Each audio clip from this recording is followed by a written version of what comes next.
আসসালামু আলাইকুম এভরিওয়ান, সবাই কেমন আছেন? বউর ক্যান ক্যান ফ্যান ফ্যান শুনতে শুনতে বাজার থেকে নিয়ে এলাম একটি রাইস কুকার। তো আমি আপনাদের সাথে রাইস কুকারটি ওপেন করতেছি। রাইস কুকারের মধ্যে আমরা সাধারণত ভাত রান্না করে থাকি। রাইস কুকারে খুব সহজে ভাত রান্না হয়ে যায়।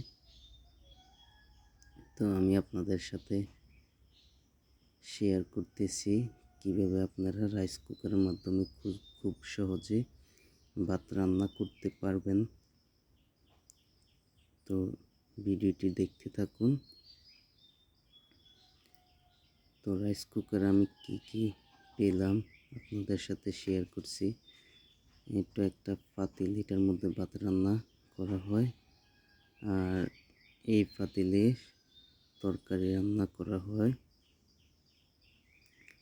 একের ভিতরে আমরা 3 পেয়ে গেলাম। তো আমি আপনাদের সাথে ভাত রান্না করে শেয়ার করতেছি। প্রথমে আমি এখানে চাল নিয়ে নিলাম 4 কাপ পরিমাণ।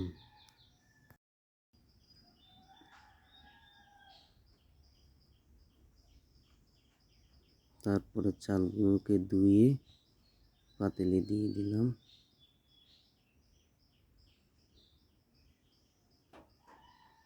এখানে পরিমাণ মতো পানি দিয়ে দিচ্ছি। 1 কাপ চালের জন্য 3 কাপ পানি দিতে হবে, তাহলে সুন্দরভাবে ভাত রান্না হয়ে যাবে। এই পাতিলে আপনার হ্যান্ড গালতে হয় না,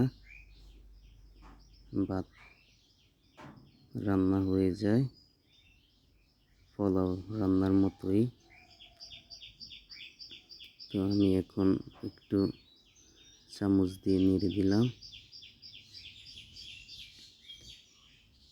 তারপর এই ফ্রাই প্যানটার মধ্যে আপনারা চাইলে সবজি সিদ্ধ করে ভর্তা বানাতে পারবেন। তারপরে আপনারা ডিম সিদ্ধ করতে পারবেন এবং এটাতে আপনারা পিঠা বানিয়েও খেতে পারবেন। এটা একটি সুন্দর সিস্টেম, আপনি ভাত রান্নার পাশাপাশি সবজিগুলো রান্না করতে পারবেন। তো আমি রাইস কুকারটা বিদ্যুতের সাথে সংযোগ করে নিলাম এবং কুকারটা আমি ওপেন করে নিলাম।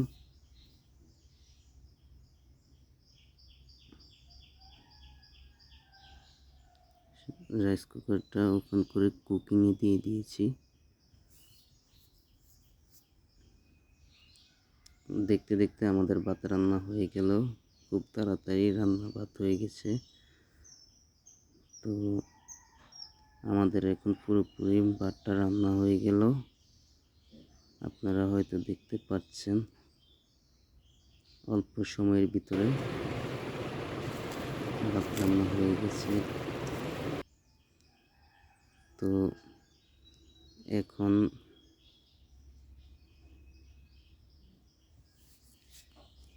আমি আপনাদেরকে সবজি কিভাবে রান্না করবেন প্রেসার কুকারের মাধ্যমে সেটা দেখাচ্ছি। তো আমার কাছে এখন কোনো সবজি নেই, আমি আপনাদেরকে ডাল রান্না করে দেখাচ্ছি। আপনারা দেখতে পাচ্ছেন আমি রসুন, পেঁয়াজ, তারপর হচ্ছে কাঁচামরিচ দিয়েছি।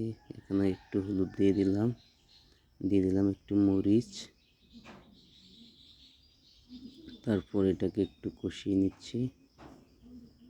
আপনারা এরকম ডাল রান্না আগে কখনো দেখেন নাই, আমি আগে ডাইলে বার্গার দিয়ে দিলাম। এখানে ডাল দিয়ে ভালো করে এখন নেড়ে ছেড়ে দিলাম, সাথে একটি ডিম অ্যাড করে দিলাম, এতে ডালটা খুবই সুস্বাদু হবে। আপনারা এইভাবে একদিন ট্রাই করে ডাল রান্না করে খেয়েন, অনেক মজা। পরিমাণ মতো লবণ দিয়ে দিয়েছি, দিয়ে দিলাম পরিমাণ মতো পানি। তো দেখতে দেখতে আলহামদুলিল্লাহ আমাদের ডাল রান্না হয়ে গেল। তো আপনারা দেখতেই পাচ্ছেন ডাল রান্না হয়ে গেছে।